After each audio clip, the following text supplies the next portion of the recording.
no one had any idea that Rodney Alcala had already launched his killing spree. Welcome to Watch Mojo, and today we're looking at TV episodes that play differently since they first aired because of what we know now. By the way, Val Kilmer's dead. Number 20, Norm Macdonald and Theo James, Late Show with David Letterman. Although comedian Norm Macdonald received a multiple myeloma diagnosis in 2013, few were aware of his health issues until he died in 2021. And you guys, we all know that David Letterman was the greatest talk show host who ever lived. But Examining Macdonald's career during this period, there were signs that his health was declining. In May 2015, Macdonald performed on Late Show with David Letterman, saying it would be his last time. The late-night talk show was ending its run that same month. But if something is true, it is not sentimental, and I say in truth, I love you. Oh my God. Knowing that Macdonald was privately facing a health crisis, though, his parting words take on an even more bittersweet sentiment. Although Macdonald was a master of sarcasm, he tearfully parted with sincere words to his friend Dave. Macdonald lived another 6 years, but his final Late Show feels like a goodbye in more ways than one. Very funny, Norm, and thank you. Thank you for everything. Thank you. Norm Macdonald, ladies and gentlemen. That was very sweet, Norm. Good night, everybody. Number 19, September 13th, 1978, The Dating Game. From Steve Martin to John Ritter, this classic game show featured several then unknowns who would make headlines in the years following their episodes. Easily the most infamous was Rodney Alcala, aka the dating game killer. Between takes, he might find him skydiving or motorcycling. Please welcome Rodney Alcala. Rod, welcome. By the time Alcala appeared as a contestant in 1978, he already had an arrest record with charges including assault and substance possession. Yet Alcala concealed his secret life as a serial killer, repeatedly slipping through the hands of justice. Alcala not only competed on the dating game, but won. Say hello to Rodney Alcala. Rodney, come on and say hello. Congratulations, Rod. You did it with a one answer. Despite this, Bachelorette Cheryl Bradshaw quickly sent something off about Alcala, refusing to go on the date. Few could imagine how right Bradshaw was until Alcala was arrested again in 1979, leading to his ultimate downfall. Because Alcala would later be found guilty of 7 murders. Investigators believe he may have actually killed up to 130 victims based on photos found on his property. Number 18, Mork meets Robin Williams, Mork and Mindy. Between his stand-up roots and headlining major motion pictures, Robin Williams' ascension to superstardom arguably started on the small screen as an alien named Mork. I mean, managed by myself, you know who you're talking to? Yes. Oh. In one of the Happy Days spin-offs, more meta episodes, Mork has a close encounter with Williams. It sounds like a silly premise, but audiences got a glimpse of the real Williams that wouldn't truly hit us until the end of his life over 30 years later. When Mindy asks what it's like to be famous, Williams opens up about the pressures a life in the spotlight brings. I don't know why I can't say no. I guess I want people to like me. I hate myself for that. But Reporting what he's learned, Mork says that some celebrities are victims of their own fame, such as Elvis and Marilyn Monroe. Sadly, Williams would one day join this list of legends. I thought all stars were rich, live in mansions, and drive big eggs. I know, sir, that's the common misconception. But you see, to get that, you have to pay a very heavy price. You have responsibilities, anxieties, and, well, to be honest, sir, some of them can't take it. Number 17, Finale, Murder in Smalltown X. Mixing reality TV with murder mystery, this Fox series aired its final episode on September 4th, 2001. The season's winner was Angel Juadabe Jr., a New York firefighter. Although Juadabe survived this search for a fictional killer, a tragic twist awaited. Maybe wrong at this point because the image is still out of focus, but out of the 5 that are left, I believe Lambert may have done it. 1 week after Murder in Smalltown X ended its run, Juadabe was among the first responders called upon during the World Trade Center attacks. He bravely gave his life in the midst of senseless chaos. The murders that had recently occurred in Sunrise may be a copy of the Duchamps murder. Although it was initially believed that Juadabe died with the first tower, his body was uncovered at the neighboring Marriott Hotel, which also collapsed. While Murder in Smalltown X wouldn't return for a second season, the show's fisherman statue was dedicated to Juadabe's memory.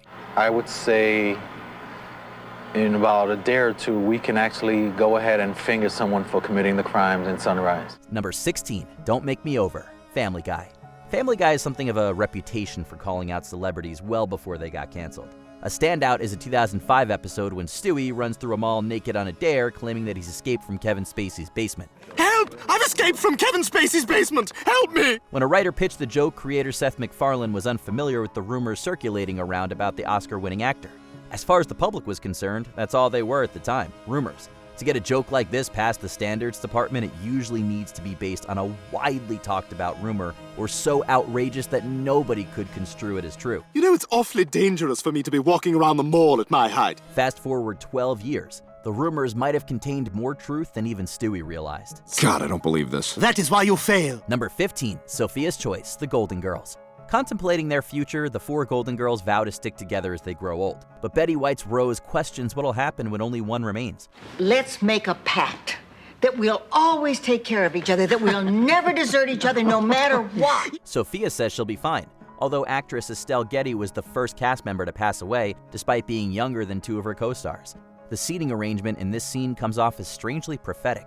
From the audience's perspective, Getty was seated furthest to the left, followed by B. Arthur, Rue McClanahan, and Betty White. Is it because we know that Lillian's just plain lucky that a lot of old people do slip through the cracks and are forgotten?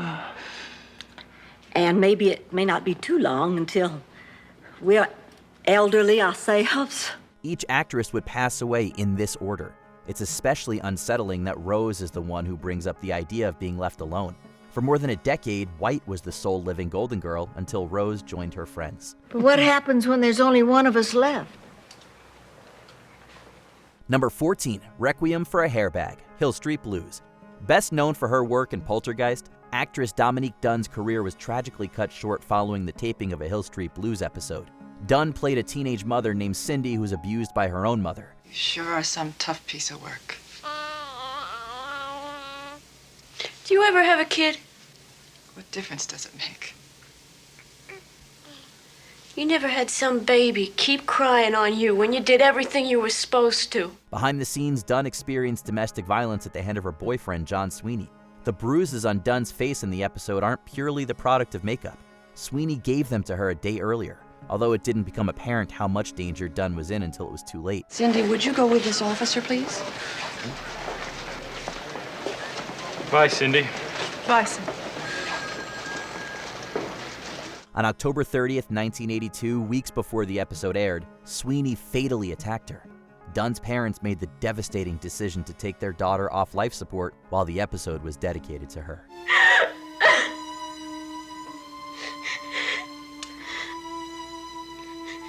Don't you understand that? Number 13, Yes, No, Glee. Corey Monteith is another talent we lost just as he was getting started. A year before Monteith died from an overdose in July 2013, his character on Glee, Finn Hudson, made a disheartening discovery. Initially believing his father died in combat, Finn learns his death was actually the product of an overdose following struggles with mental illness. Oh, I feel sick. It's a lot to hear. Just, take it slow. Oh my God. I see everything that was good in him. I see it all in you. Why did you lie to me? Why? The last time audiences would see Finn Hudson alive was in an April 2013 episode where Monteith sang "You Gotta Fight for Your Right to Party." He performed the song with Mark Salling, who also died prematurely under disturbing circumstances. You gotta fight for your right to party! Monteith exited that season a few episodes early to attend rehab. Although Monteith reportedly finished treatment, he wouldn't get a chance to take a final bow. And then you bring your best and I bring my best and we go get another trophy. Number 12, the strong silent type, The Sopranos. As Christopher's substance use continues to spiral out of control, his family and friends sit him down for an intervention. Naturally, Tony isn't afraid to be brutally honest with his protege. Christopher also has some choice words for Tony, saying he'll die from a heart attack by age 50. There he goes, Mr. Type A personality. While fans continue to debate whether Tony died in the final episode, Christopher's prediction would grimly reflect actor James Gandolfini's fate. It's not entirely accurate, as Gandolfini would live to turn 50. His life came to an abrupt end at age 51, however. Have a heart attack by the time you're 50? Oh, sit down. You're talking to the boss here. Echoing Christopher's words to Tony, Gandolfini endured a fatal heart attack while on vacation in Rome. However you interpret the series finale, Sopranos fans agree this was truly the day Tony died. You lied to me. I told you had a future with his family. I gave you that responsibility. Number 11, Last Barbecue, The Cosby Show. Okay, we suppose every episode of The Cosby Show is disturbing through a modern lens. Yet one episode in particular indicated that Bill Cosby's on-screen persona wasn't as clean-cut as we thought. Well, it certainly is nice to see them work things out for themselves. They haven't worked anything out for themselves. It's my barbecue sauce. Tensions between feuding couples begin to diffuse, which Cliff Huxtable takes credit for. Cliff claims there's a secret ingredient in his BBQ sauce that gets people in the mood. This revelation puts a smile on Claire's face, although it should be a look of horror. My barbecue sauce. Haven't you ever noticed after people have some of my barbecue sauce, after a while when it kicks in they get all huggy-buggy? Cliff's secret sauce doesn't seem so innocent, knowing the allegations that Cosby drugged and assaulted multiple women throughout his once esteemed career. Huggy-buggy is the word that Cliff uses to describe the sauce's effect, but we think a court of law might have a different definition. I got a cup of it up on the night table. Number 10, No Good Deed, Person of Interest. This sci-fi drama revolved around a government computer called the Machine, which can access information beyond your imagination. In each case, a single name gets added to what I wrote, and each time that name turns out to be the key to stopping a major terrorist attack. 6 for 6. In Season 1's penultimate episode, an NSA security analyst named Henry Peck learns about the Machine and plans to inform the press. Almost a year after this episode debuted and 16 months after it was written, NSA intelligence contractor Edward Snowden leaked classified documents, revealing surveillance programs many deemed unethical. The only way to be that accurate is with illegal surveillance on a massive scale. Then there's this. Sibilance is an internal audit of the NSA internet. It's totally routine until they find signals hidden just beyond the Shannon limit. The Machine doesn't exist in real life, but Snowden's actions confirm that the government is keeping a closer eye on citizens than we realized. Reflecting on the episode, actor Michael Emerson said, "I don't have to be in charge of selling this concept, this fictional concept, to anyone anymore. It ain't fiction, never was, and everyone knows it now." How do you know all this? Because I built it. Number 9, The Midnight Sun, The Twilight Zone. The Twilight Zone often mirrored real-world issues that remain prevalent. Season 3's The Midnight Sun was ahead of its time, however. The episode sees the Earth slowly but surely heading toward the sun with temperatures skyrocketing. There was a scientist on the radio this morning. He said that it'll get a lot hotter more each day, now that we're moving so close to the sun. This turns out to be a dream, although Earth is actually moving away from the sun, making temperatures drop. When this episode premiered in 1961, climate change wasn't unheard of, but it was hardly top of mind. The term global warming wouldn't even be coined until 1975. From the Weather Bureau. The temperature stood at 110 degrees at 11 o'clock this morning. Humidity 91%. Forecast for tomorrow, hot. While the Earth isn't inching toward the sun, it's difficult to watch this episode now without thinking about the record-high temperatures that could mark civilization's downfall. Some write it off as science fiction, but climate change isn't restricted to the Twilight Zone. She's coming out of it now. Norma. Norma. Yes? You've been running a very high fever, but I think it's broken now. Number 8, Assignment Earth, Star Trek. In the Season 2 finale of Star Trek, the USS Enterprise travels back to 1968, the same year this episode aired. Spock mentions there's going to be an important assassination on this day. There will be an important assassination today. The line doesn't impact the episode, which was originally conceived as a backdoor pilot that never went anywhere. Less than a week later, though, Martin Luther King Jr., himself a Star Trek fan, was assassinated. Revisiting the episode today, this throwaway line now feels like a haunting omen. Dust people, without jobs or places to live. So they get put in here? Welcome to the 21st century, Doctor. It wouldn't be the last time Star Trek proved eerily prognostic. In Season 3 of Deep Space Nine, the crew visits San Francisco during the 2020s, where homelessness and social unrest are more relevant than ever. Today is where the future and past intertwine. Why do they sound so surprised? I mean, when you treat people like animals, you're gonna get bit. Number 7, Series 22, Episode 3, Grange Hill. Consisting of more than 600 episodes across 31 seasons, this British teen drama had a revolving door of young talent. Actress Laura Sadler joined the cast in 1997 as Judy Jeffries, appearing in 30 episodes. What are you trying to do to me? I mean, Fed's just creeping up on me like that. You scared me to death. I just wanted to talk to you, that's all. Yeah, well, there's nothing to talk about. You shouldn't even be on school premises, Alec. Sadler's time on the show came to an end in 1999 when Judy, attempting to get out of a burning storeroom, fell out of a window to her death.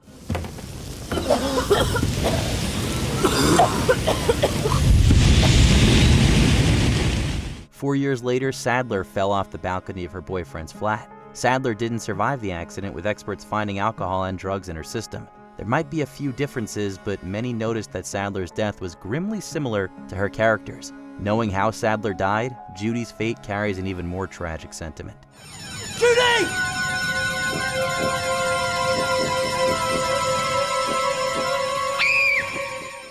Number 6, Eat, Drink, Dick, Marry, Third Rock from the Sun. This sitcom's third season ends on a cliffhanger with Phil Hartman's character kidnapping Harry, believing he can profit off him. I'm looking for a scrawny little runt. Oh, well, there are a few of those around here. Well, this guy better look out. Oh, yeah! Because I'm a bad apple and I'm rotten to the core.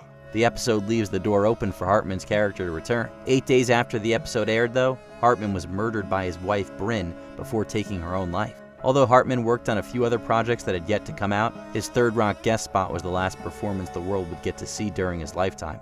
I think you're Harry. Well, I think you're Harry.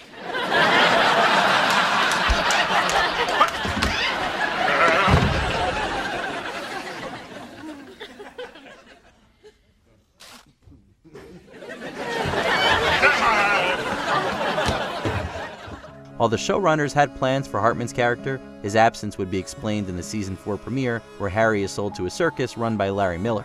Watching these 2 episodes, we're reminded that Hartman was taken far too soon. A second, I don't remember signing any contract. Yeah, but your former associate Randy LaFournier did. Yeah.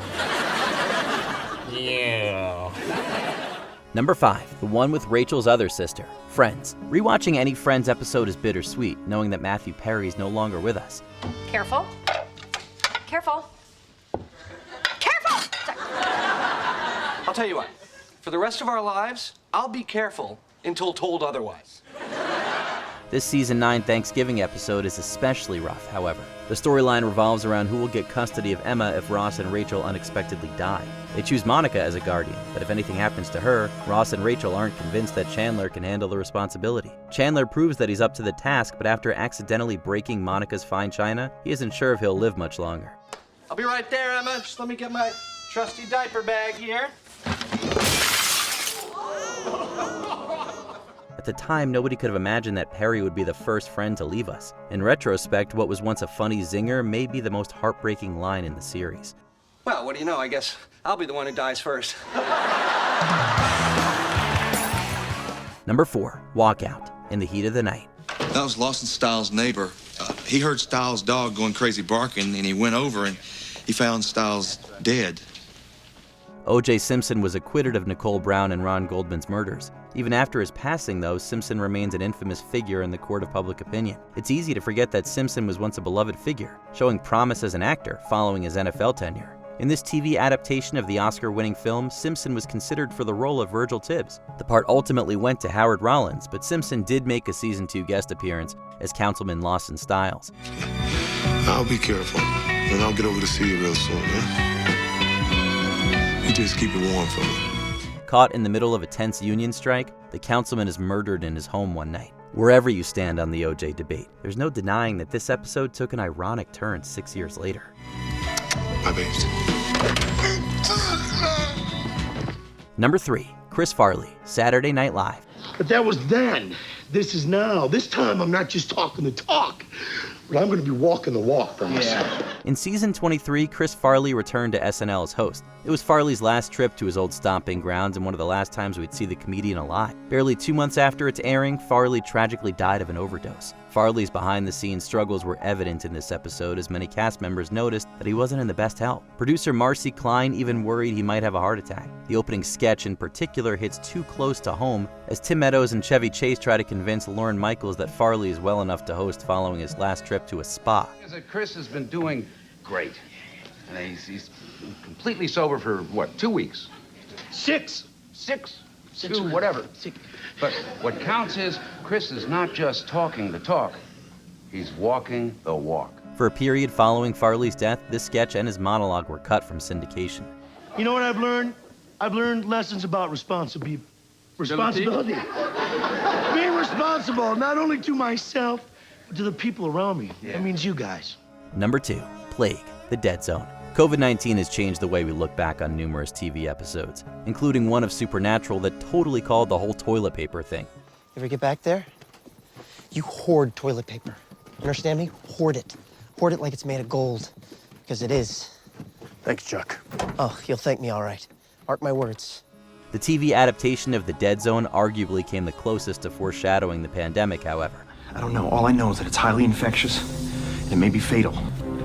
Right now, we could all be infected. If we take this outside, we risk the whole town. In Season 2, Johnny Smith has a vision of a deadly virus that originated from China and involved an animal. The characters discuss whether masks are necessary, look to chloroquine as a possible cure, and the coronavirus is even directly mentioned. Well, it took 34 days to isolate the coronavirus that caused SARS, and that's fast. I'm authorizing a quarantine on everyone who's come in contact with a symptomatic person. While COVID-19 hadn't been discovered yet, SARS-CoV-1, a coronavirus strain, had recently led to a serious outbreak. This episode was largely inspired by the 2002-2004 SARS outbreak. Although in 2020 hindsight, it may feel like the writers had prognostic powers like Johnny. It suppresses the enzymes. Before we continue, be sure to subscribe to our channel and ring the bell to get notified about our latest videos. You have the option to be notified for occasional videos or all of them. If you're on your phone, make sure you go into your settings and switch on notifications. Number 1. Pilot, The Lone Gunman. The Lone Gunman only lasted one season, but it's remembered for two things: being an X-Files spin-off and inadvertently predicting the September 11th attacks. You said they intend to bring this down in the middle of New York City? The pilot episode, which debuted on March 4, 2001, sees the lone gunman uncover a plot to hijack a commercial plane and crash it into the World Trade Center. Something like this wasn't entirely unprecedented, as the World Trade Center bombing had taken place several years earlier. Even so, it's unnerving just how close this episode came to predicting the reality we would face 6 months later. World Trade Center. I'm going to crash the plane into the World Trade Center. Not everything coincides with real life, as the episode exposes government workers as the villains. Of course, even that unintentionally foreshadowed some of the 9/11 conspiracy theories we've seen since. Lost him. Sorry, sir. I know who they are. Which TV episodes do you find the most disturbing in retrospect? Let us know in the comments. We could all go with the bus company's special Super Sitter fare. $9? This one's on me. Great!